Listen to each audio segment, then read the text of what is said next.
राष्ट्रप्रवाह news channel में आप सभी का स्वागत है। मैं मनन व्यास और आज की देखते हैं ताज़ा खबर। महायुति सरकार ने लाडली बहन योजना लागू की। उस समय महाविकास आघाड़ी ने हमारी आलोचना की थी। इस योजना को फर्जी बताया गया। हालांकि राज्य की 2.5 करोड़ महिला इस योजना की लाभार्थी बन चुकी है। विरोधियों ने इस योजना के खिलाफ उच्च न्यायालय का रुख किया, लेकिन अदालत ने भी इस योजना पर रोक लगाने से इनकार कर दिया। शुक्रवार को यहाँ बोलते हुए उप मुख्यमंत्री देवेंद्र फडणवीस ने कहा कि महाविकास आघाड़ी के नेता लाडली बहन योजना के खिलाफ है और उनके सर के नट कसने के लिए रवि राणा का पाना ले जाएंगे। बडनेरा की युवा सदन पार्टी के उम्मीदवार रवि राणा के प्रचार के लिए बडनेरा मार्ग पर आयोजित प्रचार सभा में बोल रहे थे। रवि राणा का चुनाव चिन्ह पाना है। इसका जिक्र करते हुए देवेंद्र फडणवीस ने महाविकास आघाड़ी के नेताओं की आलोचना की। देवेंद्र फडणवीस ने कहा कि आने वाले समय में राज्य में 1 करोड़ महिलाओं को लखपति बनाएंगे। सरकार ने लड़कियों को निःशुल्क उच्च शिक्षा प्रदान करने की व्यवस्था की। लेक लाड़की योजना लागू की। एसटी बस यात्रा पर 50% की छूट लागू की।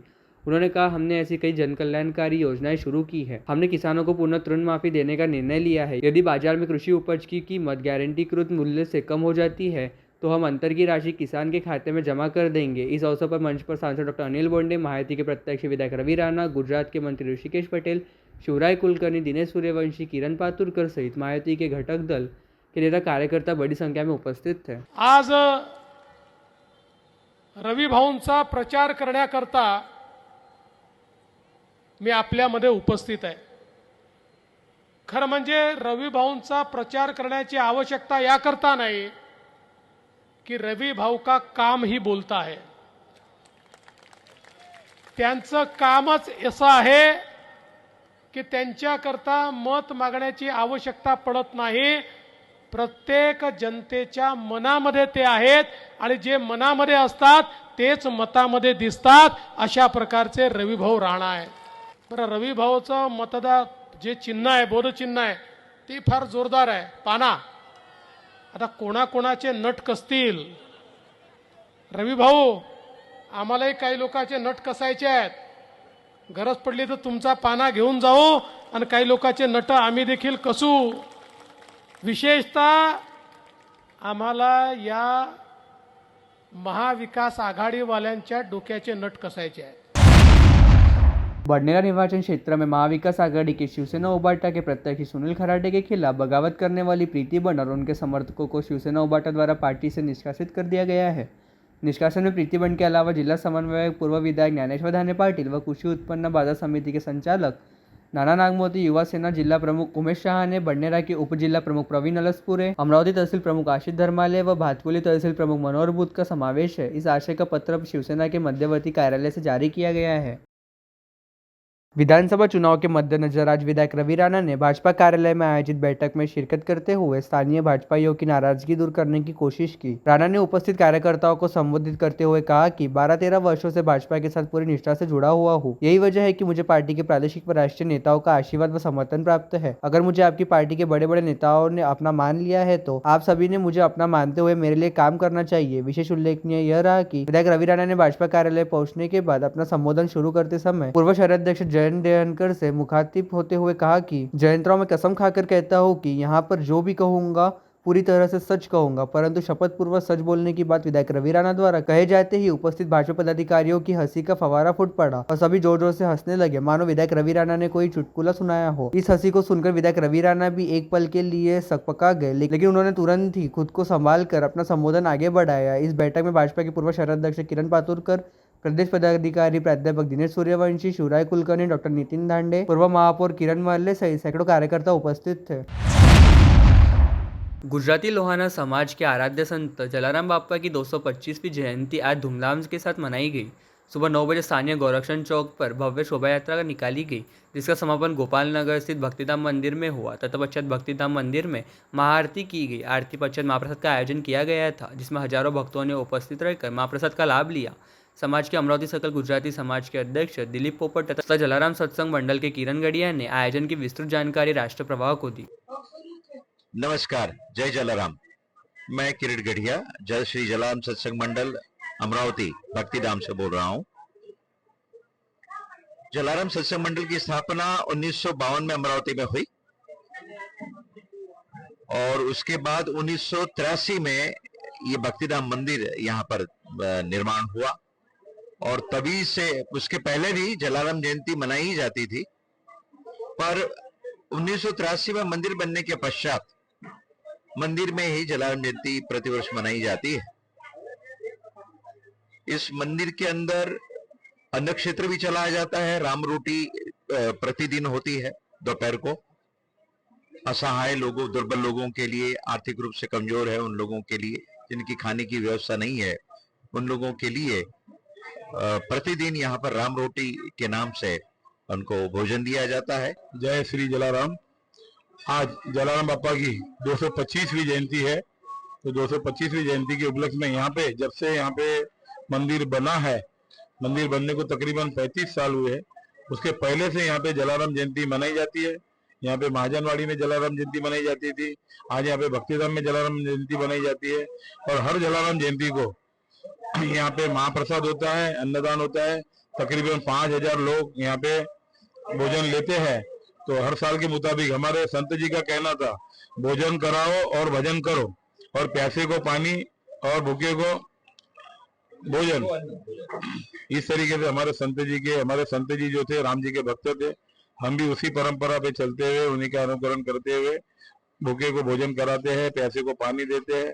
और उसी में नया एक विषय जो चालू करने जा रहे हैं, जो मरीज लोग हैं, जो अभी यहाँ पे काफी महंगा होते जा रहा है जो इलाज, उनके लिए यहाँ पे तकरीबन 3 साल हो गए यहाँ पे ओपीडी हमारी चालू है। और उसमें आगे संत जी के हिसाब से जो उन्होंने जो हमको मार्गदर्शन दिए थे, उन्हीं के हिसाब से मानव सेवा ही माधव सेवा, इसी के साथ में चलते हुए हम इसको आगे बढ़ा रहे हैं। आंखों का जो इलाज है, और दांतों का इलाज है, और हृदय का इलाज है, ये सभी को पैथोलॉजी का इलाज है। हमारा प्रयास है कि आगे कम से कम शुल्क में उसको सुविधाएं देंगे। और भी आगे भी जलाराम जयंती आगे से इसी तरह से और भी इसमें अच्छे प्रयासों के साथ में मनाई जाएंगी। और भी आगे भी राम जी के यहाँ पे हमेशा दर्शन होते हैं। बाकी की प्रवृत्तियों के बारे में हमारे किरीट भाई गढ़िया जी ने आपको सब बताई है। जय श्री राम, जय श्री जलाराम। तिवसा निर्वाचन क्षेत्र से महाविकास आघाड़ी की प्रत्याशी यशोमती ठाकुर ने आज सुबह सावंगा आश्रा देवी के मंदिर में आरती व पूजन किया, जिसके उपरांत महापुरुषों का वंदन करते हुए अपने पदाधिकारियों व कार्यकर्ताओं के साथ शिराला सर्कल परिसर में शामिल गांवों में प्रचार पदयात्रा की। पदयात्राओं के जरिए अपना प्रचार करने के साथ ही विधायक यशोमती ठाकुर ने क्षेत्र के नागरिकों से संवाद भी साधा तथा आगामी समय में तिवसा निर्वाचन क्षेत्र में विविध योजनाएं लाकर नागरिकों की समस्याओं को हल करने का आश्वासन दिया। आज मवीय प्रत्याशी यशोमती ठाकुर के प्रचार हेतु शिराला, देवरा, यावली, देवरी, डवरगांव, चिचखेड़, करजगांव, चांदुरा पिंगड़ाई, धानोरा कोकाटे, ब्राह्मणवाड़ा, गोविंदपुर गांवों में पदयात्राओं का आयोजन किया गया। अमरावती विधानसभा क्षेत्र के चुनाव प्रचार के लिए और लोगों से संवाद करने, मिलने और आशीर्वाद लेने के लिए महायुति की प्रत्याशी सुलभाताई खोड़के की जन आशीर्वाद यात्रा वार्ड चल रही है। इसी श्रृंखला में आज शुक्रवार 8 नवंबर को महायुति की प्रत्याशी खोड़के ने अंबापेट मंडल के तारा साहेब बगीचा, बूटी प्लॉट, अंबापेट, मुदोलकर पेट, बालाजी प्लॉट आदि से पदयात्रा की। इस बीच सुलभाताई सभी इलाकों के नागरिकों के घर गई और उनका आशीर्वाद लिया। इस समय श्रीमती सुलभाताई खोड़के ने पूर्व महापौर विद्यादेवी देशपांडे से मुलाकात की और उनका आशीर्वाद लिया। इस अवसर पूर्व नगर सेविका लवीना हर्षे, अजय सारस्कर, राकपा नेता संजय खोड़के, मनीष करवा, जितेंद्र सिंह ठाकुर आदि उपस्थित थे। जिलाधिकारी सौरभ कटियार ने विधानसभा आम चुनाव 2024 की पृष्ठभूमि पर नागरिकों को मतदाता पर्ची एवं गुलाब का फूल देकर अपने मताधिकार का प्रयोग करने की अपील की। इस अवसर पर नागरिकों ने आश्वासन दिया कि हम मतदान के अधिकार का अवश्य प्रयोग करेंगे और राष्ट्रीय कार्य में स्वस्फूर्त भाग लेंगे। कलेक्टर श्री कटियार ने आज अमरावती और बडनेरा के विभिन्न मतदान केंद्रों का दौरा किया और वहां की व्यवस्थाओं का जायजा लिया। इस अवसर पर पुलिस आयुक्त नवीन चंद्र रेड्डी, जिला परिषद के मुख्य कार्यकारी अधिकारी संजीता मोहपात्रा, नगर निगम आयुक्त सचिन कलंत्रे, पुलिस उपायुक्त गणेश शिंदे, सागर पाटिल, कल्पना बारवकर, उपविभागीय अधिकारी अनिल भटकर, उप कलेक्टर विवेक जाधव और अन्य गणमान्य व्यक्ति उपस्थित थे। जिलाधिकारी ने जूनी बस्ती बडनेरा में municipal Urdu primary girls school number 3, Sainagar में साई बाबा विद्यालय, हलीमा उर्दू स्कूल, बिस्मिल्ला नगर में municipal Urdu primary school, Jamil colony में municipal Urdu high school, municipal Hindi primary school number 2 को भेंट देकर तैयारी का जायजा लिया। गांजा तस्करी के लिए तस्कर नए नए तरीके अपनाते हैं। ऐसा ही एक मामला गुरुवार 7 नवंबर की रात शहर के पंचवटी चौक पर देखने को मिला। शरीर को कपड़े में लपेटकर गांजा तस्करी कर रहे 2 लोगों को क्राइम ब्रांच की यूनिट 2 ने गिरफ्तार किया है। उनके पास से 9 किलो 735 ग्राम गांजा बरामद किया गया। सादिक शाह, बिस्मिल्ला शाह निवासी लालखड़ी, अमरावती और शेख महबूब शेख रुस्तम निवासी गिरफ्तार तस्करार का नाम है। शेख महबूब शेख रुस्तम गिरफ्तार तस्करों का नाम है। गुरुवार की रात गश्त पर निकली क्राइम ब्रांच की यूनिट 2 को सूचना मिली कि दोनों गांजा तस्करी कर बेचने के इरादे से पंचवटी चौक पर आ रहे हैं। इस सूचना के आधार पर पंचवटी चौक पर जाल बिछाया गया। तभी वेलकम टी पॉइंट से पंचवटी चौक की ओर आ रहे 2 संदिग्धों को क्राइम ब्रांच की यूनिट 2 ने पकड़ लिया और उनकी तलाशी ली। दोनों के गले में लिपटे सफेद कपड़े में गांजा मिला। इसके मुताबिक दोनों को गिरफ्तार कर उनके पास से 1,88,000 का गांजा जब्त किया गया। उर्ध्ववर्धा परियोजना से रबी मौसम के लिए किसानों के लिए सिंचाई हेतु पानी उपलब्ध कराया जाएगा। पूरे मौसम में जाट शिफ्ट में जल प्रदान करने का प्रस्ताव है। इसके लिए लाभान्वित क्षेत्रों के किसानों से 10 नवंबर से पहले संबंधित शाखा कार्यालय में आवेदन करने का अनुरोध किया गया है।